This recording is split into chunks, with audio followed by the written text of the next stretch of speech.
আপনি দেখে থাকবেন আমাদের কিন্তু আহ্বায়ক জনাব নাহিদ ইসলাম বলেছেন যে নাম প্রকাশ করা হবে।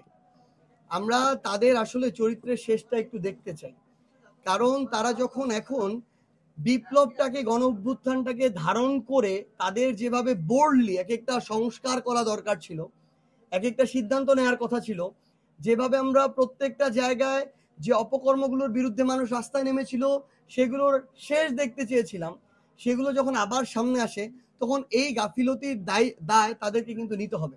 তারা আমরা যদি তাদের জায়গা থেকে ওই রকম একদম স্ট্রিক্ট ভাবে আইন শৃঙ্খলা রক্ষার ক্ষেত্রে বলেন, বিচারের ক্ষেত্রে বলেন, পলিটিক্যাল যে ইন্টারফারেন্স এটার ক্ষেত্রে বলেন, এরকম প্রত্যেকটা ক্ষেত্রে, আমলাতন্ত্রের ক্ষেত্রে দেখেন, আমরা যদি তাদের ওই বোল্ড সিদ্ধান্তগুলো পেতাম হয়তো আমাদের এই অবস্থা দেখতে হতো না।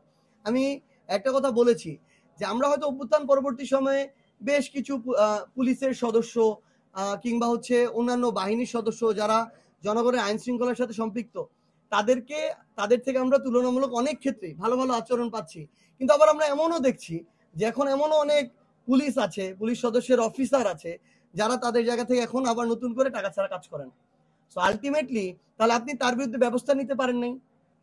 আপনি যদি বলেন যে না আমি জানি না, আমার কাছে তথ্য না, এভিডেন্স, তাহলে আপনি আসেন কেন? আপনার গোয়েন্দা সংস্থা আছে কেন? যদি আমার এভিডেন্স দিতে হয় তাহলে আপনি কি কাজ করেন? তো এই জায়গাগুলোতে আমরা যেটা দেখেছি সবচেয়ে সমস্যাটা হয়ে গেছে গোড়ায় কিভাবে অভ্যুত্থান পরবর্তী বাংলাদেশে সিভিল সার্ভিস থেকে শুরু করে প্রশাসন, পুলিশ থেকে শুরু করে বিভিন্ন বাহিনীতে যদি 1000ও কালপ্রিট থেকে থাকতো, যে দলীয় বাহিনী হিসেবে কাজ করেছে, আওয়ামী বাহিনী হিসেবে কাজ করেছে, যে মানুষের সাথে অন্যায় করেছে, তাদের বিরুদ্ধে যদি দৃশ্যমান বিচার হতো, ব্যবস্থা হতো, তাহলে অবস্থা দেখতে হতো না।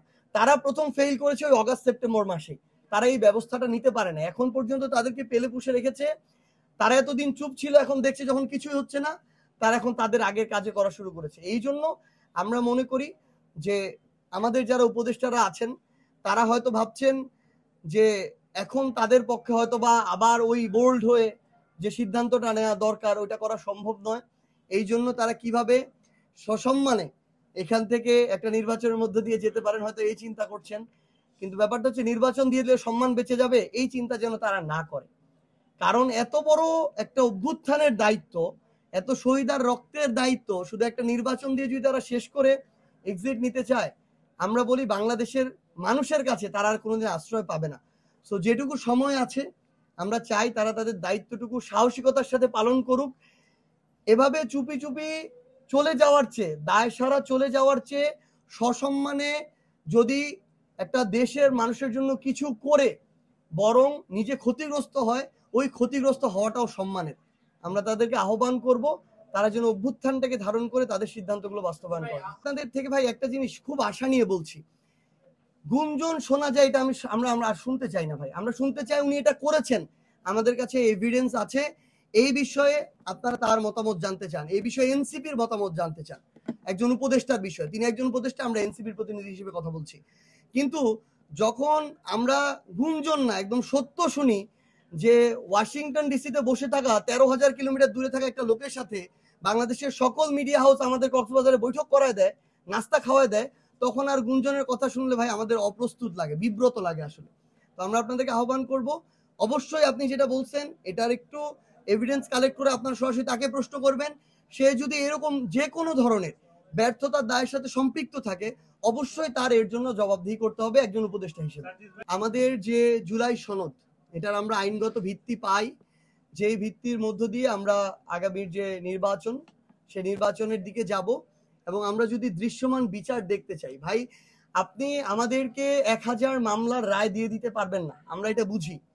কিন্তু আপনি যদি আমাদেরকে গুরুত্বপূর্ণ কিছু মামলার 50-100 আসামি যারা খুনের সাথে সরাসরি সম্পর্কিত, যাদের নির্দেশে হত্যাযজ্ঞ হয়েছে, আপনি যদি ওই শেখ হাসিনা, কামাল, আরাফাত, পলক এদের আপনি বিচারের রায় কার্যকর আমার সামনে না দেখাইতে পারেন, তাহলে আপনি কিভাবে প্রত্যাশা করেন যে বাংলাদেশে সবকিছু বাদ দিয়ে খালি একটা নির্বাচনের দিকে সবাই চলে যাবে? এটা সাধারণ মানুষও তাদের জায়গা থেকে মেনে নিবে না। সো আমরা ওই অন্তত যে গুরুত্বপূর্ণ যে বিচারিক যে রায়গুলো আমরা সেগুলোর দিকে তাকিয়ে আছি, আমরা জুলাই সনদের বাস্তবায়নের দিকে তাকিয়ে আছি। আমরা মনে করি যে এগুলো যদি সরকার তার সময় গুছিয়ে নিতে পারে এবং যে রাজনৈতিক দলগুলো তারা যদি এক্ষেত্রে সহযোগিতা করে সামগ্রিকভাবে, তাহলে আমাদের মনে হয় যে ফেব্রুয়ারিতে নির্বাচন হতে কোনো বাধা থাকার কথা নয়। কিন্তু তার পূর্বে এই শর্তগুলো ইম্পর্টেন্ট। লাইনটা যেন এমন না হয়ে যায় যে ফেব্রুয়ারিতে নির্বাচন হতে কোনো বাধা থাকার কথা নয়, কারণ এই জিনিসগুলো খুবই রিলেটেড এবং খুবই ইম্পর্টেন্ট। কিছুদিন আগে এরকম একটা ঘটনা ফেস করেছি। একজন যুব দলের কর্মী, সে একজনকে ফোন ধরতে বলল, তারপরে বললো যে ভাই ভিডিও শুরু করেন, ভিডিও শুরু করেন। এরপরে এসে আমাকে বললো ভাই আপনার সাথে তো একজন আওয়ামী লীগের লোক দেখতেছে। আমি বললাম কই, বের করে দেন। পরে বললো ঠিক আছে খুঁজে আনতেছি। আনতে গিয়ে সে আর নাই। একটু পরে বললো ভাই উনি মনে হয় চলে গেছে। তো এই যে এইটা যেন ভাই না হয় আপনাদের জায়গা থেকে, আমরা আশা করব আপনারা যথেষ্ট প্রফেশনাল, আপনার বিভাগীয় শহরে কাজ করেন, যে বলার জন্য বলা বা একটা মানুষকে বিব্রত করার জন্য বলা। আমরা প্রত্যাশা করব যদি এটা হয়, আমি আমার এখানে বিভাগীয় সাংগঠনিক সম্পাদক আছেন যিনি ফ্যাসিস্ট বিরোধী লড়াইয়ের এক যুগের দীর্ঘ সময় ধরে ওনার এই লড়াই, আপনারা প্রয়োজন হলে সরাসরি ওনার নাম্বার নেবেন, আপনারা এভিডেন্স আমাদেরকে যদি আজকে দেন আমরা কালকের মধ্যে ব্যবস্থা নেব। আমার সাথে আপনার শেখ হাসিনার ছবি দেখছেন না? এটা ছবি তো সত্য। আমি 2019-এর ডাকসু নির্বাচনে নির্বাচিত হয়েছি। ডাকসু নির্বাচনে যে নির্বাচিত হয়েছিল যারা, তাদেরকে ডেকে নেওয়া হয়েছে, ডেকে নিয়ে তাদেরকে সংবর্ধনা দেওয়া হয়েছে। সেখানে আক্তার হোসেনও ছিল, সেখানে নুরুল হক নূরও ছিল। তো সেই ছবি দিয়ে যদি আপনি আমাকে জাজ করেন সেটা তো হবে না। আপনি আমার অভ্যুত্থানের অবস্থান দেখেন, এক। 2 নাম্বার, আমার সাথে আপনারা আরো ছবি দেখবেন, সাদ্দাম হোসেনের ছবি দেখবেন। আমি আমার জেলা সংগঠনের যে কোনো প্রোগ্রামে বিতর্কে চ্যাম্পিয়ন হতাম, ক্রিকেট খেলে man of the match, man of the tournament হতাম। এই দুইটা আমি ভালো পারি, সোজা বাংলা কথা। তো ওই ছবিটা দেখায় যদি কেউ এটাকে ফ্রেমিং করে যে এই লোকটা এখানকার দোষর ছিল, এটা আমি মনে করি অপ্রাসঙ্গিক। আপনি আমাকে জাস্ট কয়েকটা জিনিস দেখাবেন, আমার একদম ক্রাইটেরিয়া ভাই স্পষ্ট। এক, জুলাই অভ্যুত্থানে জুলাইয়ের বিরোধী অবস্থান ছিল কিনা, থাকলে সে আমার এখানে থাকার কোনো সুযোগ নাই। যদি কেউ ভুলক্রমে আসে আমরা যথাযথ ব্যবস্থা যত দ্রুত সময়ের মধ্যে নিব। 2, যদি রানিং কোনো পোস্টেড কেউ থাকে আমরা তাকে নিব না, একদম ক্লিয়ার। তৃতীয়ত, বিভিন্ন অপকর্মের সাথে জড়িত কারো যদি আমাদের কাছে এভিডেন্স আসে, প্রথম কথা ভাই যেটা বললেন, আমরা দেখার সময় ভালো দেখেই নেই, কিন্তু পদ পাওয়ার পরে অনেকে এই পদের ইয়াটা সামলাইতে পারে না, ক্ষমতার অপব্যবহার করে ফেলে, আছে মানুষ। তো তখন আমাদের কাছে যদি এরকম তথ্য প্রমাণ আমাদের নেতাকর্মীদের মাধ্যমে আসে, আপনাদের মাধ্যমে আসে, যদি এরকম আসে আমরা আমাদের জায়গা থেকে সর্বোচ্চ যেটা ব্যবস্থা নেয় ওই ব্যবস্থাটাই নিব।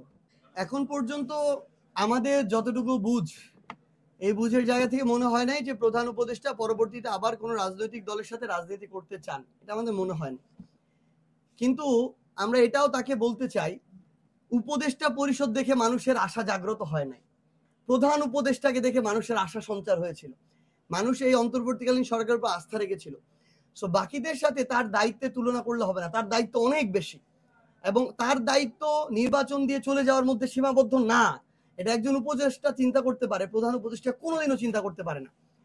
তো আমরা তাকে আহ্বান করব, তিনি একটা স্টেটমেন্ট এসেছিল অনাকাঙ্ক্ষিত, তারপরে প্রেস কর্মকর্তারা বললো এটা ভুলভাবে উপস্থাপন করা হয়েছে, আমরা সেটার দিকে যাচ্ছি না। কিন্তু আমরা এইটুকু বলি, এই বাংলাদেশে যে কোনো ফর্মে আওয়ামী লীগ রাজনীতি করার কোনো সুযোগ নাই।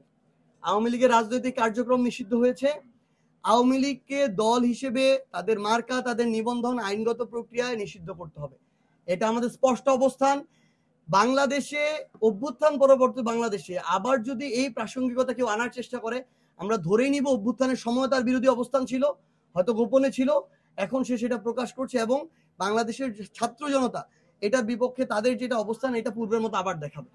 প্রক্রিয়া যেটা জামায়াতের পক্ষ থেকে কথা এসেছিল, সাজেশন, আমরা বলেছিলাম এটার মোস্ট সাস্টেইনেবল ওয়েটা হচ্ছে গণপরিষদ নির্বাচন। গণভোট একটা দিয়ে দেওয়া হইলো, গতকালকে আলোচনা হচ্ছিল নির্বাচনের দিন দিয়ে দেওয়া হবে, নির্বাচনের দিন দিয়ে দেওয়া হইলো, গণভোট ধরেন হইলো না, গণভোটটা নেগেটিভ রেজাল্ট আসলো, অনেকভাবে এটা আনানো যায়, মেকানিজমের শেষ নাই। যদি আনানো হয় এটা, তখন তার মানে কি বাংলাদেশের মানুষ এটা সংস্কারটা চাইতেছে না? এক। দ্বিতীয়ত, ধরেন এটা পজিটিভ হইলো, রাজনৈতিক দল জাস্ট একটা ম্যান্ডেট পাইলো যে এটা পজিটিভ, উনি এটা বাস্তবায়ন করলো না, উনি বললো আমার তো এখানে এখানে গুরুত্বপূর্ণ জায়গায় নোট অফ ডিসেন্ট ছিল, আমি তো এটাতে একমত হই নাই, সো আমি এটা পালন করতে বাধ্য না, আমি বাকিগুলো করে দিতেছি, তাহলে তো হইল না। সো এটার বেস্ট সাস্টেইনেবল ওয়ে হচ্ছে গণপরিষদ নির্বাচন, যেখানে এই জোড়াতালি দেয়া বিগত 54 বছরের যে সংবিধান, আধিপত্যবাদ চেপে বসা যে সংবিধান, বাকশালী চিন্তা ভাবনার বহিঃপ্রকাশ ঘটানো যে সংবিধান, আমরা মনে করি এই জোড়াতালির মধ্য দিয়ে এই সংবিধান একটার পর একটা রক্তের ইভেন্ট উপহার দিয়েছে, এর বেশি কিছু আমরা পাই নাই। আমরা চাই না আরেকটা 24 আসুক, এই জন্য আমরা চাই এই সংবিধানটাকে বর্তমান বাংলাদেশের সামগ্রিক প্রেক্ষাপট, জনগণের চাওয়া পাওয়া সবকিছুর উপরে ভিত্তি করে এই যে সংবিধানটা, আমাদের এই সংবিধানটাকে নতুন করে আরেকটা নতুন গণপরিষদের মাধ্যমে লেখা হোক, যে সংবিধান বাংলাদেশকে, বাংলাদেশের মানুষকে ধারণ করবে। আমরা ততজন আজকে পাই নাই, এবং এই জন্য আমার প্রথম এই সমন্বয় সভার প্রথম কথা এটা ছিল দিয়েছে আমরা আগামী যে আহ্বায়ক কমিটি, এখানে অন্তত 20% নারীর প্রতিনিধিত্ব আমরা দেখতে চাই। এটা যে জায়গা থেকে চাই, আমরা চেষ্টা করব। ওই শর্ত দেওয়া হয়েছে শুধু নারী না, অন্যান্য ধর্মাবলম্বী যারা আছে, মাইনরিটি যারা আছে,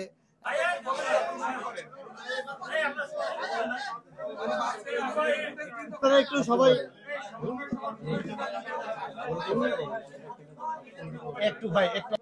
ভাইদেরকে একটু অনুরোধ করবো, আপনারা সবাই একটু একটু চুপ থেকে নীরবে থাকেন। আপনারা যে আলু, বেগুন, পটল যে আপনার যদি প্রতীক আপনার সাপের প্রতীক না দেয়, যদি সেভাবে তাহলে পরবর্তী কর্মকাণ্ড কি? আমরা সকল ধরনের বাধা, আইন কানুন বিবেচনা করে একটা টিম আমাদের এটার উপরে দীর্ঘ সময় কাজ করার পরে তারপরে জেনে